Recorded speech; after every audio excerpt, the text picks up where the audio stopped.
우리 한번 따라해 보겠습니다. 주님과 동행하는 삶 12. 나는 죽고 예수가 사는 것을 믿으라.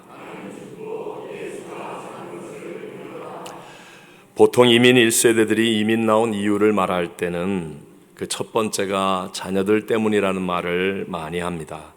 자식들이 좀 더 나은 나라에서 바르게 잘 살게 해주고 싶은 것은 모든 부모의 공통된 마음이라고 할 수 있겠죠.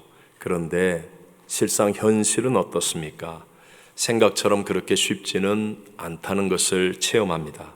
특별히 살고 죽는 문제보다도 더 중요한 신앙은, 영생과 구원은 가정을 통해 전수되어져야 하는 것인데, 과연 자녀들에게 우리들은 좋은 신앙을 물려주고 있는지요?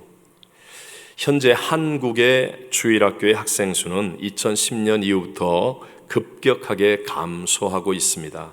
교단별로 또 조사하는 방법에 따라 약간의 차이는 있지만, 교회 안에 아예 주일학교 부서가 없는 교회가 거의 50%에 육박하고 있고, 2030년에는 주일학교의 90%가 사라질 것이라는 비관적 전망도 나오고 있습니다. 특히 한국의 청소년 숫자가 약 200만 명인데 그 중에 약 7만 6천여 명, 그러니까 3.8% 정도만 예수를 믿는다고 합니다. 선교학에서는요, 복음화율이 3% 이하면 그것을 미전도 종족이라고 하는데, 우리 한국의 청소년들이 거의 미전도 종족 숫자만큼으로 그만큼 상황은 심각하다는 것이죠. 그렇다면 지금 우리들은 어떻습니까? 내 자녀들은 부모인 우리들을 바라보면서 예수님 보는 것 같겠습니까? 직장에서 내 동료들이나 우리의 이웃들이 나를 바라보면서 예수님을 보는 것 같거나, 아니면 저 사람은 정말 예수 믿는 사람 같아 라는 그리스도의 향기를 느낄 수 있겠습니까? 만약에 그렇지 않다면 여러분, 그 이유와 원인은 무엇이라고 생각하십니까? 제가 분명하게 답을 드리겠습니다. 그것은 바로 내 자아가 죽지 않아서 그런 것입니다.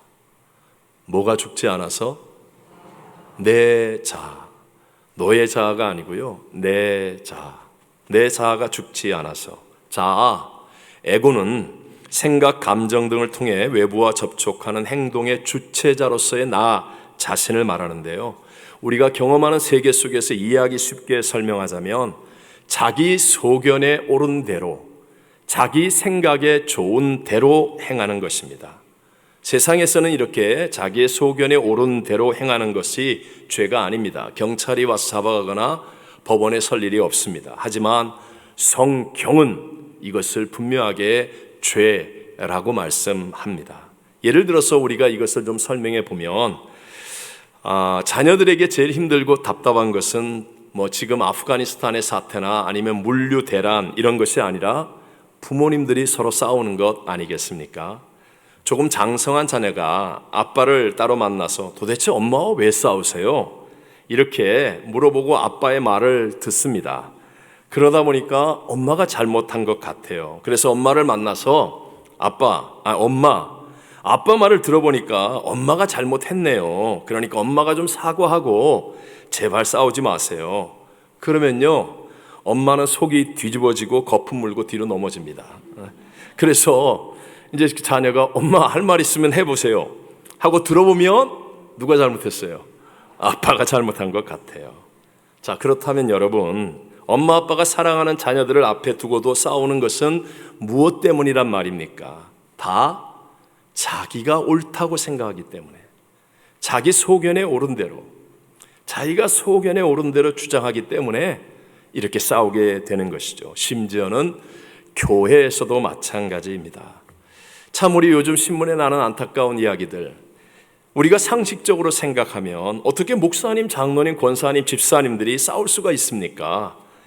그런데도 불구하고 그 이유는 단 한 가지, 다 자기 소견에 옳은 대로, 자기 생각에 옳은 대로, 내가 주장하는 대로 해야만 교회가 잘 된다라고 생각하기 때문에 싸우는 것입니다. 교회 일을 그렇게 열심히 하는 사람들이 어떻게 교회 문제들을 다 일으킬 수가 있는가? 그렇게 열심히 한 교회 목사님들이 왜 교회 비난 살만한 행동을 할 수가 있는가? 믿음이 좋아서 세상에서도 지도자급에 이른 분들이 나중에는 왜 기독교가 욕을 먹게 하는 행동을 하는가? 이런 이해하지 못할 교회의 현실들은 이유는 하나입니다. 다 뭐가 죽지 않아서? 자아가 죽지 않아서. 자아가 죽지 않아서 일어나는 일들입니다. 자, 오늘 본문은요, 우리들에게 끝까지 믿음의 본을 보인 정말 우리가 바라보고 따라갈 만한 그런 신앙의 앞선이죠. 바울. 그가 바울이 오늘 본문에서 말합니다. 내가 그리스도와 함께 십자가에 못 박혔나니 그런즉 이제는 내가 사는 것이 아니요. 십자가에 못 박혀서 내가 사는 것이 아니요. 내가 죽었다는 거예요. 자기가 그리스도와 함께 십자가에 못 박혀 죽었다라는 이 말은 무엇을 의미합니까? 바울은 예수 믿고 난 다음에 우리 잘 아는 것처럼 우리 1차, 2차, 3차 세계 선교 여행을 다니고 로마에까지 가서 복음을 전했는데 언제 십자가에서 죽었단 말입니까? 분명히 바울은 오늘 이 본문의 말씀 갈라디아서를 기록할 때도 여전히 살아 있었습니다. 그가 십자가에 못 박혀 죽었다는 것은 한마디로 말하면 죄에게 종노릇하는 자기의 옛사람, 즉 자아가 죽었다라는 말이라는 것이죠. 뭐가 죽었다? 자아가 죽었다. 로마서 6장 6절을 함께 한번 읽어봅니다. 우리가 알거니와 우리의 옛사람이 예수와 함께 십자가에 못 박힌 것은 죄의 몸이 죽어 다시는 우리가 죄에게 종노릇하지 아니하려 함이니. 아멘. 여기 보면 예수와 함께 십자가에 못 박힌 것이 무엇이냐? 죄의 몸이 죽어서 그래서 우리가 다시는 죄에게 종노릇하지 않게 된다. 육신을 따라가는 자아가 죽었다라는 것을 말하는 거예요. 첫사람 아담과 하와가 하나님의 말씀을 불순종하고 선악을 알게 하는 나무의 열매를 따 먹음으로 영이 즉시로 죽었습니다. 그 이후부터 모든 인간은 하나님과 교통교제하는 영이 주인이 된 삶을 잃어버리고 그 다음부터는 이제 육신이 하고자 하는 대로 하는 그 자아가 주인이 된 삶을 살아가게 된 것입니다. 그런데 이 육신은요, 우리 모든 사람이 동일하게 언제나 자신이 중심입니다. 내가 중심이라는 거예요. 끊임없이 육신은 나를 만족시켜 주어야 합니다. 오늘 2부 예배 나오신 분도 동일할 거예요. 분명히 마음으로는 예배 일찍 일어나서 잘 준비하고 기도하는 마음으로 나가야 하는데, 근데 희한하게 육신이 어젯밤에 그 오징어 게임 보느라고 내가 늦게까지 피곤해갖고 오늘은 좀 안 나가고 싶어. 육신은요, 자기가 중심이에요. 그래서 피곤하니까 더 자자, 나가지 말자, 봉사하지 말자, 그런 힘든 일 하지 말자, 피하자. 언제나 육신은요, 놀고 싶고 쉬고 싶고 내 소견에 좋은 대로 내 마음대로 하고 싶어 하는 거예요. 그래서 육신은 내가 좋은 것이 좋은 것이고 내게 나쁜 것은 나쁜 것이에요. 오직 자기의 편함, 자기의 만족, 자기 자랑, 자기 교만, 자기라고 하는 종교에 빠지게 하는 것이 육신입니다. 그래서 로마서 8장 6절로 8절에 이렇게 말씀하죠. 다 같이 육신의 생각은 사망이요 영의 생각은 생명과 평안이니라. 육신의 생각은 하나님과 원수가 되나니 이는 하나님의 법에 굴복하지 아니할 뿐 아니라 할 수도 없음이라. 육신에 있는 자들은 하나님을 기쁘시게 할 수 없느니라. 아멘. 보세요. 분명히 대비하잖아요. 영의 생각은 생명과 평안인데 육신의 생각은 뭐라고요? 사망이라고 말씀합니다. 아담과 하와가 하나님의 말씀을 순종하는 영의 생각을 따랐다고 한다면 생명과 평안이었을 텐데, 그런데 스스로 하나님처럼 되려고 하는 육신의 생각을 따라서 선악과를 따먹었기 때문에 사망의 종이 되어버리고 말았습니다. 이렇게 육신의 생각을 따르는 이 자아가 나의 주인이 되어 있으면 결과는요, 언제나 선과 악의 이분법으로 나뉘어지게 됩니다. 그래서 항상 겉으로는 거룩한 척, 괜찮은 척 하면서도 마음속으로는 내 편, 네 편이 갈라지게 되어 있고, 상대방을 선악으로 비난하고 정죄하여 죽이고, 그리고 나 자신도 결국은 그렇게 당해서 결국은 우리 모두가 다 사망의 종노릇하는 삶이 되어질 수밖에 없다는 것이죠. 이렇게 육신의 생각을 따르는 사람은 하나님과 원수가 되고 하나님의 법에 굴복하지 않기 때문에 방법은 하나밖에 없습니다. 방법은 하나. 육신의 생각을 따르는 옛사람의 자아, 이것이 죽어야 합니다. 방법이 뭐라고요? 죽어야 한다고요. 죽어야 한다고요. 죽는 것 이외에는 가르쳐서 되지 않고 타협해서 되지 않습니다. 죽어야 합니다. 근데 성경은 죽는 방법을 분명히 말씀합니다. 예수를 구세주로 믿고, 그래서 예수와 연합하여 세례를 받을 때 우리의 옛사람의 자아가 죽었다 라고 말씀하고 있어요. 함께 로마서 6장 3절과 4절을 읽어봅니다. 무릇 그리스도 예수와 합하여 세례를 받은 우리는 그의 죽으심과 합하여 세례를 받은 줄을 알지 못하느냐? 그러므로 우리가 그의 죽으심과 합하여 세례를 받음으로 그와 함께 장사되었나니, 이는 아버지의 영광으로 말미암아 그리스도를 죽은 자 가운데서 살리심과 같이 우리로 또한 새 생명 가운데서 행하게 하려 함이라. 아멘. 자, 여러분 이렇게 생각하세요. 구약 시대에는요, 내가 죄를 지으면 하나님 앞에 속죄 죄물을 드려서 죄사함을 얻었습니다. 자신을 대신해서 죽을 소나 양, 염소를 가지고 제사장 앞에 나아가 그 제물의 머리에 손을 얹고 안수합니다.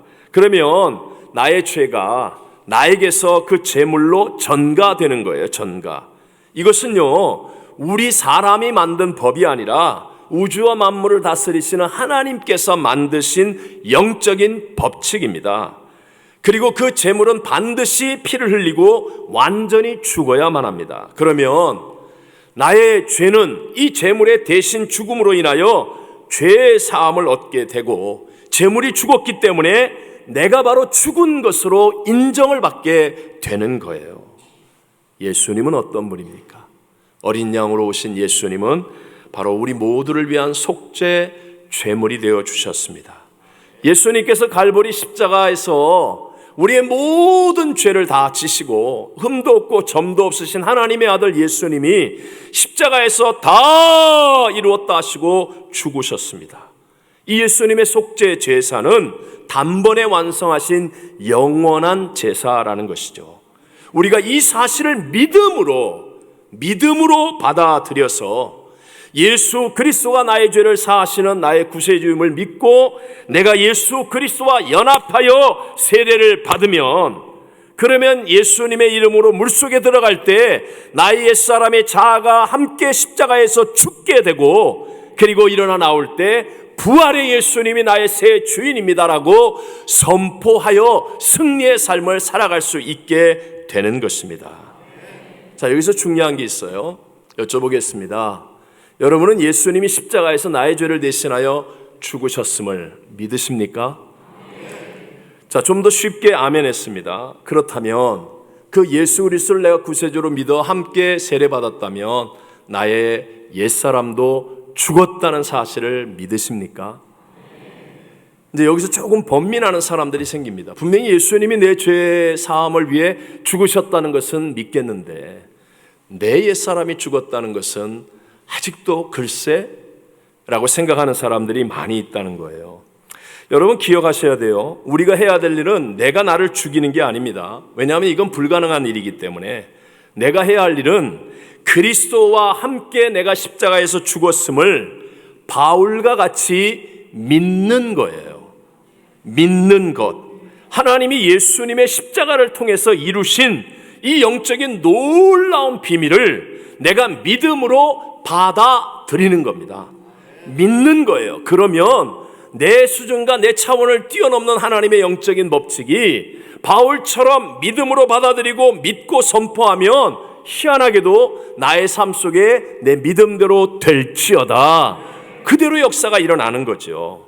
하지만 안타깝게도 많은 그리스도인들이 내가 죽었다는 사실은 아직도 믿지 못하겠다고 고개를 갸우뚱거립니다. 이유는 분명히 죽었다고 하고 싶은데 여전히 내 혈기가 나타나거든요. 내 성질머리 또 나오거든요. 정욕이 그대로 있는 게 드러나거든요. 부정적이고 나쁜 생각들이 계속하여 나타나기 때문에 자꾸만 이 느낌상, 이 감정상, 이 현실상 내가 죽었다라고 말하는 게 쉽지 않다는 것이죠. 이런 사람들은요, 다 이런 혈기, 성질머리 또는 정욕, 부정적이고 나쁜 생각 이런 것들이 다 없어지면 그러면 내가 담대하게 나 자신이 죽었습니다라고 인정하겠다고 생각하고 있을 것입니다. 하지만 명심하세요. 그런 일은 내가 육신을 가지고 이 세상에서 살아가고 있는 한에는 절대로 안 일어납니다. 절대로 안 일어납니다. 그건 정말 성경을 모르는 일입니다. 여러분이 하나님을 모르고 하고 있는 생각입니다. 우리는요, 육신이 죽는 게 아니에요. 육신이 죽는 게 아니라고요. 육신이 죽으면 맞습니다. 혈기, 성질머리, 정욕, 나쁜 것, 부정적인 것 다 없어지겠지만 그러나 그때는 무덤 안에 있습니다. 이해하시죠? 네. 그러니까 이 세상에 내가 살아있는 동안은 육신이 죽는 게 아니에요. 육신이 죽는 게 아니라 이 육체는 여전히 계속해서 내게 혈기 또는 성질머리 또 정욕, 부정적이고 나쁜 생각들 일으켜내고 있어요. 그런데도 불구하고 내가 십자가에서 죽었다는 것은 이 육체의 생각을 따르려고 하는 내 자아가 죽었다는 거예요. 이건 계속해서 일어나고 있지만 이제는 십자가에서 내가 죽었습니다 라고 믿음으로 받아들이면 이게 나의 주인 노릇을 못한다는 거예요. 이게 일어나지만 나는 십자가에서 죽었어 하는 순간에 이것을 이길 수 있는 부활하신 예수 그리스도의 거룩한 능력, 아름다운 소원과 꿈, 그리고 하나님이 주시는 도우시는 역사함이 우리의 삶 속에 체험되어지고 나타나게 되고 승리하게 되는 줄로 믿습니다. 자, 고전적인 예로 우리가 다 잘 아는 우리 한국 초대 교회 대부흥사였던 김익두 목사님이라고 아시잖아요. 원래 유명한 깡패였었습니다. 사람들을 닥치는 대로 시비 걸어서 패고 그리고 막 물건과 돈을 빼앗기도 하는, 얼마나 사람들을 괴롭혔으면 사람들이 장날 산을 넘어갈 때 제발 오늘 김익두 좀 만나지 않게 해달라고 성황당 나무에다가 빌고 갔다고 그래요. 그리고 돌아올 때는 김익두를 만나지 않은 날은 재수가 정말 좋은 날이었다고 기뻐했다고 합니다. 그런데 그가 예수를 믿었습니다. 선교사로부터 복음을 듣고 예수를 믿게 되고 그리고 진실로 새 사람이 되었음을 깨달았습니다. 믿은 거예요. 그래서 그가 부고장을 돌렸습니다. 정말 초신자의 믿음이지만 진짜 올바른 믿음이었어요. 부고장을 돌립니다. 사람들은요, 김익두가 죽었다는 그 부고장을 듣고는 너무 기뻐하는 거예요. 그놈 잘 죽었다. 그래갖고 한번 진짜 어떻게 죽었는지 보고 싶어서 장례식장에 막 모이는 거예요. 슬픔이 아니에요. 기쁨과 확인하고 싶은 마음. 그런데 죽었다는 김익두가 걸어서 나오면서 여러분 제 장례에 참석해 주셔서 감사합니다 그러니까 다들 그냥 사색이 돼가지고 그냥 아연실색하고 어쩔 바를 모르는데 김익두가 입을 열어 이렇게 말했습니다. 여러분 걱정하지 마십시오. 과거의 김익두는 죽었습니다. 이제는 저는 예수님 안에서 새로 태어난 김익두입니다. 그동안 저의 잘못을 진심으로 사과합니다. 그러면서 복음을 전했다는 거예요. 하루는 길에서 김익두가 전도를 하다가 어떤 사람이 그를 잘 못 알아보고 욕을 퍼붓고 그냥 똥물에 가까운 물을 그냥 바가지로 뒤집어 씌웠습니다. 그때 김익두는 자신에게 그 물을 뒤집어 씌우고 모욕을 한 사람을 향해서 이렇게 농담을 했다고 합니다. 웃으면서 한 말이었어요. 김익두가 죽었으니 망정이지. 그렇지 않았다면 오늘 당신이 죽었을 것입니다. 여러분 이해하시죠? 어느 정도 이해하시죠? 똑같은 김익두예요. 똑같은 김익두. 근데 이전에 십자가를 몰랐을 때 자기의 자아가 죽었음을 십자가에서 죽었다는 사실을 깨닫지 못했을 때에는 자기 혈기를 따라가고 육체의 정욕을 따라가고 성질을 따라가는 거예요. 근데 십자가를 만나고 말씀을 듣고 복음이 나의 옛사람이 십자가에서 죽었다는 사실을 믿음으로 받아들이는 거예요. 그리고 그것을 계속 선포하는 거예요. 나의 옛사람은 십자가에 죽었습니다. 그러니까 이제는 그 혈기가 있어요. 그 성질이 있어요. 근데 이게 주인이 안 돼요. 내 주인은 예수 그리스도예요. 그래서 예수 그리스도가 나를 다스려서, 그래서 이것을 오히려 선한 일로 아름답게 쓰임받게 하고 간증하게 하는 새 역사를 이루게 되어지더라는 것입니다. 이렇게 확실하게 내가 그리스도와 함께 십자가에서 내 육신의 생각을 따르는 옛사람의 자아가 죽었다라고 선포하면, 계속하여 선포하면, 그러면요 어떤 사람이라 할지라도 위대한 예수 그리스도의 새 역사가 일어나게 되는 줄로 믿습니다. 왜냐하면 예수님이 하시는 거예요. 예수님이 하시는 것. 제가 전에 이 비슷한 말씀을 하면서 우리 옛사람이 십자가에 죽었음을 믿느냐고 했을 때 여러분 다 믿는다고 아멘했던 기억이 있어요. 처음 듣죠? 네. 그때 제가 여러분에게 이 얘기를 했어요. 이 부탁을. 오늘 가서 전화하라고. 부모님한테 가서 전화하라고. 나 이제 옛사람이 죽었습니다. 아는 친구들에게 전화하라고요. 나 이제 예수님과 함께 십자가에서 옛사람이 죽었습니다. 전화하라고요. 아는 분들에게 전화하라고요. 자꾸 고백하라고요. 시인하라고요. 그것을 믿음으로 받아들이라고요. 그러면 내 안에 계신 예수 그리스도가 일하기 시작합니다. 내 힘으로는 병원과 약으로도 치료받지 못했던 질병이 내가 죽었다고 계속하여 선포하면, 내 안에 계신 예수가 일하기 시작하면 놀라운 회복과 기적도 일어나게 될 줄로 믿습니다. 내 힘으로 극복하지 못했던 가난과 저주의 굴레가 나의 옛사람이 십자가에서 죽었다라고 계속하여 시인하고 선포하고 믿음으로 내가 붙들고 있으면, 내 안에 계신 그리스도가 일어나기 시작하면 가난과 저주를 극복하는 놀라운 역전승이 일어나게 될 줄로 믿습니다. 나를 묶고 있는 감옥처럼 가두고 있는 집이 감옥이고 직장이 감옥이고 삶이 감옥인 그 어떤 삶이라 할지라도 나 옛사람이 십자가에서 죽었다라고 믿음으로 선포하고 계속하여 믿음으로 받아들이면 내 안에 계신 그리스도가 일어나기 시작하여서 가정이 기쁨의 자리가 되고 직장이 사명의 터전이 되고 내가 하는 일 속에 하나님의 영광과 능력이 나타나는 것을 반드시 체험하게 될 줄로 믿습니다. 저도 평생을 목회하면서 제가 또 열심은 있는 편 아니었습니까? 내 열심으로 했던 적 참 많았습니다. 그런데요, 내 열심을 가지고 내 자아가 죽지 않고 했던 일들은 정말 바른 열매를 맺지 못했어요. 내 딴에는 열심히 했는데 저 인간들이 못 받아들여가지고, 세상이 이걸 못 받아들여가지고, 그러면서요 소가리하고 다른 사람 힘들게 만들고 상처 주고 그랬던 일들이 너무 많았어요. 오늘 우리 가운데도 마찬가지입니다. 열심히 대단하여 많은 일을 하는데 자아가 안 죽은 사람, 매일 새벽 예배도 나와요, 헌금도 해요, 성가대도 해요, 눈에 보이는 봉사활동 잘해요. 그런데 만약에 자아가 죽지 않았다면 바로 그 사람이 문제의 핵심이 된다는 것을 제발 명심하게 되시기를 바랍니다. 우리 교회의 많은 선교들, 그리고 우리 교회에 진짜 계속 있는 여러 행사들, 오늘 효도잔치 비롯한 모든 일들, 이런 일들을 보면 자아가 죽은 믿음으로 하기 때문에 하나가 되어 행하는 거예요. 선교회 가보세요. 다 한성질하고 자기 아는 거 이거 하고 싶은 게 있고, 그런데도 다 자기 소견에 옳은 대로를 내려놓고 예수님 앞에서 내 자아가 죽었습니다. 그리고 행하니까 하나가 되고 또 하나님께 영광을 돌리는 풍성한 열매를 맺게 되는 거예요. 만약에 여러분 내 소견에 옳은 대로 한다고 그러잖아요. 그럼 100명이 모이면 100가지 의견. 내 자리는 왜 여기야? 이 음식은 왜 했어? 나는 싱거운 거 먹어야 돼. 나는 좀 간이 좀 100가지 자기 소견에 옳은 대로.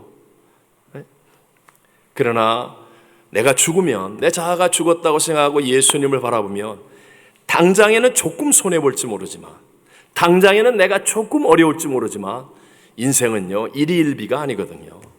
인생을 길게 보고 크게 보고 넓게 보고 영생을 바라보면, 그러면 예수 그리스도로 말미암은 나의 인생과 내 자녀의 삶과 우리의 모든 삶 속에 놀라운 하나님의 선을 이루는 풍성한 열매가 맺어지게 될 줄로 믿습니다. 그래서 요한복음 12장 24절에 말씀하는 겁니다. 다 같이 읽어봅니다.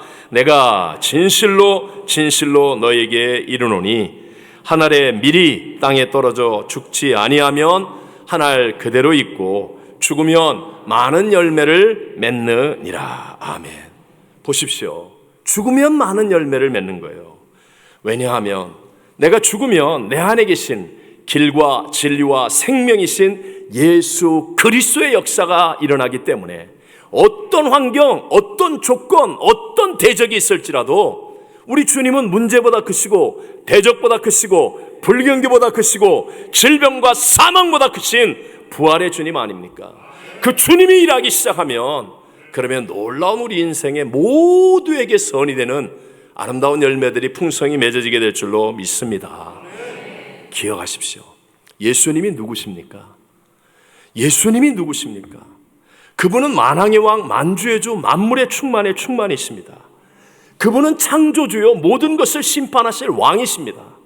그분이 십자가에서 나와 함께 죽었다. 내 자아가 죽었다. 그리고 내 안에 부활의 영으로 나의 주인이 되기를 원합니다. 그러니까 가장 존귀하고 놀랍고 위대하고 아름다운 분이 내 안에서 역사하는 것이기 때문에 내 수준을 뛰어넘을 만큼 내 인생이 아름다워지고 훌륭해지고 좋아지는 일들이 내 자아가 죽었음을 선포하고 예수님이 주인 되는 우리들을 통하여 반드시 일어나게 되는 줄로 믿습니다. 하나님은 저와 여러분에게 성인 군자 되라고 말씀한 적 없습니다. 예를 들어서 무소유로 살아라 이런 어려운 말씀도 하지 않으십니다. 대단한 업적을 만들거나 큰 지위를 갖는 사람이 되라 하나님 이런 거 요구하지 않습니다. 하나님은 딱 하나, 나의 자아가 십자가에 죽었음을 믿음으로 받아들이라. 나 자신을 부인하고 날마다 자기 십자가를 지고 나를 쫓아라. 내가 너 안에 함께하면 네가 아무리 수고하고 애쓰는 것보다 훨씬 더 좋은 열매가 내 가정에, 내 직장에, 내 사업에, 나의 인생에 맺어지게 된다는 것을 믿으라고 말씀하십니다. 만약에 단 한 사람이라도 내 소견에 좋은 대로 이것을 십자가에 못 박고 예수 그리스도가 나의 주인입니다. 지금 당장에 보면 내가 이해하지 못하는 일이지만, 내가 받아들이기 어렵지만, 그러나 내 육신의 생각을 따른 내 자아가 십자가에서 난 못 박혀 죽었음을 선포하고 예수 그리스도를 따르겠습니다라고 결단하여 나가는 그 한 사람이 있을 때 가정이 살아나는 거예요. 직장이 살아나고 이 땅이 살아나고 구역이 살아나고 교구가 살아나고 하나님의 영광의 열매들이 풍성히 맺어지는 일들이 일어나게 될 줄로 믿습니다. 예수 그리스도는 왕의 왕, 만주의 주, 만물의 충만이십니다. 여러분 무슨 일이 있더라도 예수 그리스도를 찬양하십시오. 화날 때 찬양하고 어려울 때 엎드려 기도하며 예수를 바라보시고 사람들을 만날 때마다 예수님을 입술 위에 올리고 전도하시고 예수 그리스도를 기쁘게 하기 위해서 최선의 삶을 계획하시고 꿈꾸시며 살아가 보십시오. 만물의 주관자, 창조주, 심판자이신 예수 그리스도의 역사는 반드시 저와 여러분의 삶을 통하여 풍성한 열매로 나타나게 될 줄로